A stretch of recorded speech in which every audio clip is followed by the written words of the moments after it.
자, 오늘 요한복음 12장 예수님의 죽음을 준비함이라는 제목이죠. 예수님은 공생애가 있죠. 공적인 사역 기간을 의미하는데 예수께서 세례를 받으시고 난 이후부터의 기간입니다. 그동안 유월절을 총 3번을 지키셨습니다. 이는 모두 다 요한복음에 기록되어 있는데요. 우리가 그동안 보았지 않습니까? 2장의 성전 청결 사건.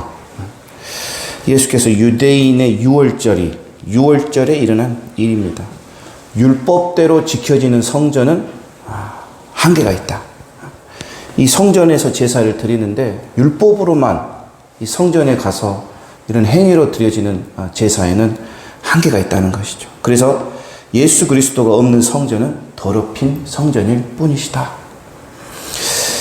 예수 그리스도의 생명이 내 안에 있을 때 내가 거룩한 성전이 되는 것이죠. 고린도전서 3장 16절에 너희는 너희가 하나님의 성전인 것과 성령이 너희 안에 계신다는 것을 알지 못하느냐? 내 안에 성령이 계실 때 하나님의 성전이 저희 안에 임하게 되는 것이죠. 그래서 늘 깨끗하게 씻어내는 것, 정결하게 유지하는 것, 이것이 중요합니다. 그렇지 않을 때 어떻게 합니까? 예수님께서 채찍을 휘두르시고 상을 엎으시고 소리치시며 깨끗게 하시는 것이죠. 두 번째 유월절은 6장에 나오는데요. 유대의 유월절이 가까운지라 유월절 근처, 즉 가까운 유월절에 일어난 일, 바로 6장의 오병이어와 생명의 떡 사건입니다. 내 살은 참된 양식이요 내 피는 참된 음료로다. 유월절은 먹고 마시는 절기죠. 과거 자신들의 조상인 이집트에서 출애굽한 그 조상들이 광야에서 무엇을 먹었습니까? 하늘에서 내려진 만나와 바에서 나온 물을 먹고 마셨습니다. 그렇게 하여 육신의 굶주림과 갈증을 채워나갈 수 있었죠. 해결할 수 있었습니다. 그런데 우리의 영적인 굶주림과 갈증은 오직 우리 주 예수 그리스도 그분으로 말미암아 채워진다는 것.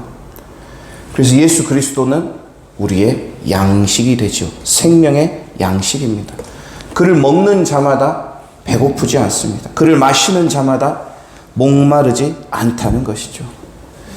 세 번째 유월절은 오늘 요한복음 12장 13장이 중심으로 일어나는데요. 오늘 이 12장 1절에서 이 8절까지의 이야기는 마태복음 24장과 또 마가복음 14장에 같은 동일하게 이렇게 등장합니다. 예수님께서 유월절 엿새 전에 베다니에 이르르셨죠. 베다니는 예수님과 굉장히 익숙하고 친근한 동네입니다. 베다니는 가난하고 고통받는 자들의 집이라는 그 의미가 담겨져 있는데요. 주로 병자들, 가난한 사람들, 이런 사람들이 모여 살던 동네입니다. 예루살렘에서 한 2.5km, 3km 정도 이렇게 떨어져 있는 동네인데요. 이 죽은 나사로를 살리신 곳이죠. 예수님이 참 좋아한 사람들이 많이 계셨던 곳입니다. 주로 머무르는 곳. 오늘은 어떻습니까? 예수님이 이 베단이라는 마을을 방문하니 이를 환영하기 위해 나병 환자 시몬의 집, 지금 오늘 본문에 나와 있지 않지만 마태복음과 마가복음에는 나환자 시몬의 집에서 잔치가 벌어졌습니다. 예수님의 제자들, 또 여러 동네 사람들, 나사로, 마르다, 마리아 함께 했죠. 의자에 앉아 식사하고 계시는데 마리아가 3절에 이상한 일을 벌입니다. 비싼 향유, 순전한 나드 한 근을 가져다가 예수의 발에 붓고, 또 다른 성경에는 머리에도 부었다고 합니다. 머리털로 자신의 머리를 풀어서 발을 닦아줍니다. 좋은 향유 냄새가 집안에 가득했죠. 이 나드 한 근은 300데나리온의 값어치가 있는 것입니다. 즉 1년 한 사람의 1년 임금의 연봉에 해당하는 그 비싼 향유를 예수님의 발에 한꺼번에 쏟아버리는 거죠. 원래 이 향유는 한 방울씩 써야 합니다. 그런데 한 병을 모두 다 부어버린 것이죠. 모두들 식사하고 있는 그 자리에서 다른 사람들의 반응은 어떻습니까? 모두가 다 놀라버렸죠. 그중 가룟 유다의 반응이 성경에 기록되지 않았습니까? 왜 낭비하느냐? 이것을 팔아 가난한 자들에게 좀 나눠주면 예수님께서도 기뻐하지 않겠느냐? 아니면 모두 다 붓지 말고 조금만 부어드리고, 왜 한 방울만 부어도 그 진한 냄새가 나니까 조금만 부어드리고 나머지는 팔아서 좀 좋은 곳에 쓰면 되지 않겠냐? 호통을 칩니다. 몇몇 제자들은 마태복음과 마가복음에 보면 분개했다고 나오고요, 마리아를 책망했다고 기록합니다. 여러분의 생각은 어떠십니까? 여러분은 가룟 유다가 이해가 되신가요? 아니면 마리아가 이해가 되십니까? 이 마리아의 행위는 낭비입니까? 아닙니까?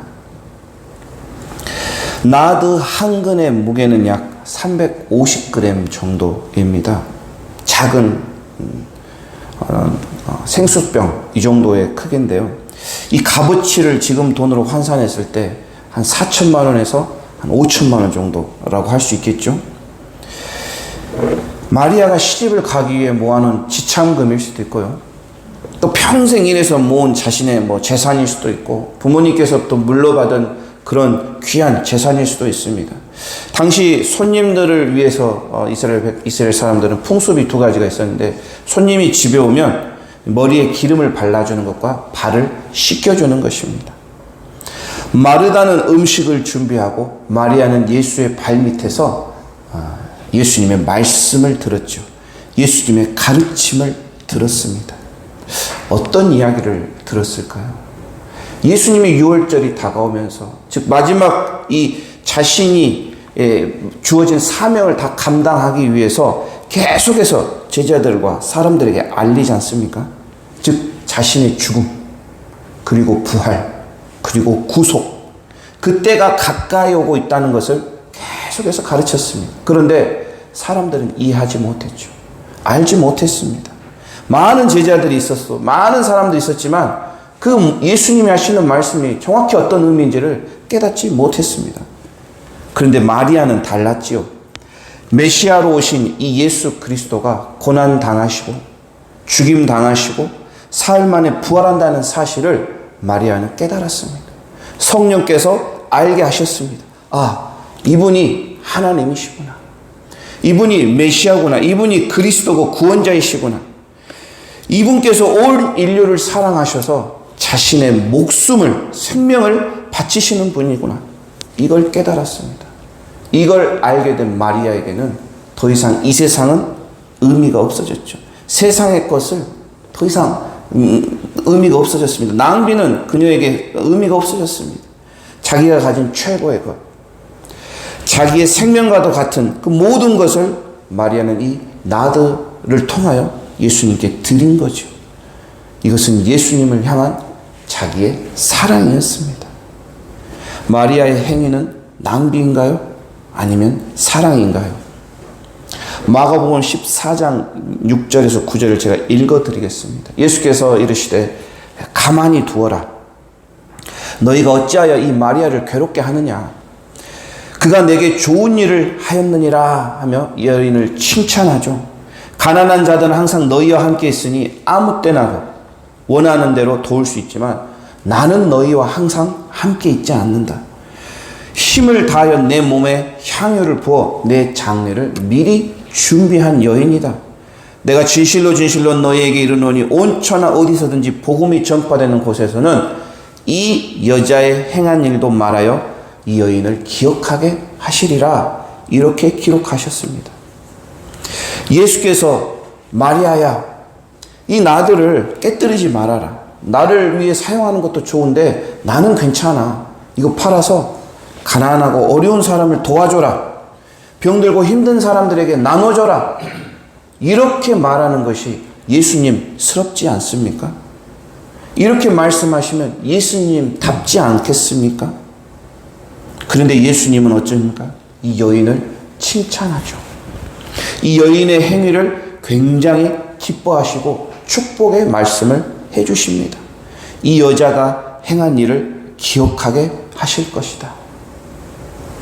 다시 한번 마리아는 왜 이런 일을 행하였을까요? 예수님은 왜 이런 것을, 이 여인의 행위를 기쁘게 받으셨을까요? 많은 주석가들이 나환자 시몬의 집에서 예수님의 환영 만찬이 열립니다. 아마 마르다의 남편이 시몬이지 않았을까 이렇게 추측을 많이 합니다. 왜냐하면 제 집처럼 그곳에서 음식을 만드는 이 마르다의 모습과 나들을 가져오는 이 마리아의 이런 모습들 좀 자연스럽지 않습니까? 굳이 성경에 나환자 시몬이란을 표현한 것도 이 시몬이란 자가 이전에는 나병, 문둥병에 걸렸지만 예수님을 통하여 고침을 받았다. 고침받은 사람인 것을 나타내는 거죠. 만약 이렇다면 이 마리아는 어떻습니까? 굉장히 큰 은혜를 입었죠. 형부인 시몬은 나환자였다가 고침을 받았고 자신의 친오빠인 나사로는 죽었다가 나흘 만에 살아났습니다. 이 마리아의 마음은 어땠을까요? 이런 일을 행하실 수 있는 분은 오직 하나님 한 분뿐이라고 그는 확신했을 것입니다. 예수님이 하나님이란 사실을 믿었습니다. 성경학자들, 율법 전문가들, 바리새인들, 흔히 말하는 이 전문가들은 예수님의 말을 멸시하고 무시하고 오히려 예수님을 죽이려 했습니다. 그런데 이 한 가난한 동네에 있는 이 여인은 예수님의 말씀을 무시하지 않았습니다. 잘 들었습니다. 소중히 여겼습니다. 이 여인은 진짜 예수님이 누군지 알게 되었습니다. 예수님을 알고 나니 자신에게 중요한 것이 더 이상 중요하지 않았습니다. 지금까지 가치 있게 여겼던 것들이, 소중하게 생각했던 것들이 이제는 그렇지 않게 되었습니다. 오늘 이 마리아의 행위, 낭비의 행위가 아닌 사랑과 존경, 경애와 경배, 예배의 행위입니다. 많은 사람들이 오늘 이 마리아의 모습을 보면서 이것은 예수님께 드리는 마리아의 예배다 이렇게 표현을 합니다. 예배가 무엇입니까? 우리를 드리는 것 아닙니까? 나의 사랑과 내 존경과 진짜 경외함을 표현하고 표시하는 것 아닙니까? 마리아는 예수님이 하나님이란 사실을 믿었습니다. 그리고 그것을 성령께서 깨닫게 하셨습니다. 예수님은 누구이십니까? 예수님은 하나님이십니다. 예수님은 이 땅에 오셔서 하나님다운 대접을 단 한 번도 받으신 적이 없으시죠. 그런데 오늘 이 마리아를 통하여 예수님이 하나님이시면 하나님이 온 인류를 너무 사랑하셔서 죄의 문제를 해결하기 위해 오신 독생자, 하나님의 독생자라는 사실을 드러내고 계신 것입니다. 예수님은 기뻤습니다. 자신을 알아봐준 마리아가 고마웠지요. 자신의 사역을 위하여 축복의 나드 한 근을 쏟아부은 이 여인을 축복하셨습니다. 온 천하에 어디서든지 복음이 전파되는 곳에 이 여인의 행한 일을 기억하게 하신다. 오늘 우리는 이 여인을 통하여 어떤 것을 기억해야 할까요? 예수님은 이 땅에 오신 하나님이란 사실을 기억해야 합니다. 예수께서 자신의 목숨을 던지시고 나를 구원해 하셨다는 그 사실을 다시 한번 기억해야 합니다. 또한 예수께서 온 인류를 사랑하시고 정말 잃어버린 영혼, 죽어가는 영혼, 이들을 위하여 돌아가셨다는 사실을 또 한번 기억해야 합니다. 하나님께는 하나님의 걸맞는 대접을 해드려야 합니다. 예수님께는 예수님의 걸맞는 대접을 해드려야죠. 물론 하나님께서 대접받기를 원하시거나 바라시지 않죠. 예수님께서도 섬기러 오셨지 섬김을 받으러 오시지 않았다고 말씀하셨습니다. 내가 주님께 해드릴 수 있는 최고의 대접은 무엇일까요? 정말 나의 마음 그 깊숙한 곳에서 우러나오는 주님을 향한 사랑 고백, 주님께 드리는 이 찬양과 경배, 정말 주님께서 사랑하시는 이 잃어버린 영혼들을 돌보고 찾아가고 그들을 구원의 길로 인도하는 것이 하나님을 향한 최고의 대접이 아닐까 생각합니다. 오늘 하루도 예수님은 하나님이시다. 믿음의 고백이 있기를 원합니다. 예수님을 높이고 찬양하는 우리의 노래, 또 잃어버린 영혼들을 찾아가는 우리의 발걸음이 우리 모두에게 있기를 소망합니다.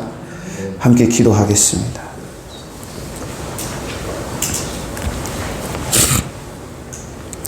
하나님 아버지 감사합니다. 12월 5일 목요일, 오늘 또 주님 전에 불러주시고 주님을 찾게 하시고 오늘 이 마리아처럼 주님 발밑에 앉아 주님의 말씀을 들은 것처럼 말씀을 들려주시니 감사합니다. 정말 예수님은 하나님이십니다. 예수님은 살아계신 하나님의 아들이십니다. 예수님은 우리의 구원자가 되어 주십니다. 오늘 이 예수님을 정말 예수님답게, 메시아답게, 하나님답게 대접한 이 여인을 본받기를 원합니다. 자신의 모든 것을 내어드리는 그 사랑을 본받기 원합니다. 하나님 아버지, 특별히 이 여인을 통하여 모든 사람들이 기억하게 하실 거라는 예수님의 축복된 말씀, 아버지, 우리의 예배, 우리의 드려짐, 정말 우리의 봉사와 헌신, 이것 또한 주님께서 기억하실 줄 믿습니다. 하나님을 위하여 드려지는 우리의 모든 것들을 기쁘게 받아 주시옵소서. 우리의 예물을 받아 주시고 우리의 시간과 정성, 또 우리의 봉사와 헌신을 주님께서 아시오니 기뻐하시고 축복하여 주시옵소서. 정말 예수 그리스도께서 이 땅에 오셔서 온 인류를 사랑하셔서 정말 죄의 문제를 해결하신 그 하나님 독생자라는 사실을 오늘 또 믿고 감사드립니다. 그 사실을 나만 아는 것이 아니라 내 주위에 있는 사람들, 죽어가고 잃어버린 영혼들에게 다가가 알려주고 가르쳐주고 또 구원의 길로 이끌 수 있는 축복된 발걸음들 되게 하여 주시옵소서. 감사드리며 살아계신 예수님의 이름으로 기도드립니다. 아멘.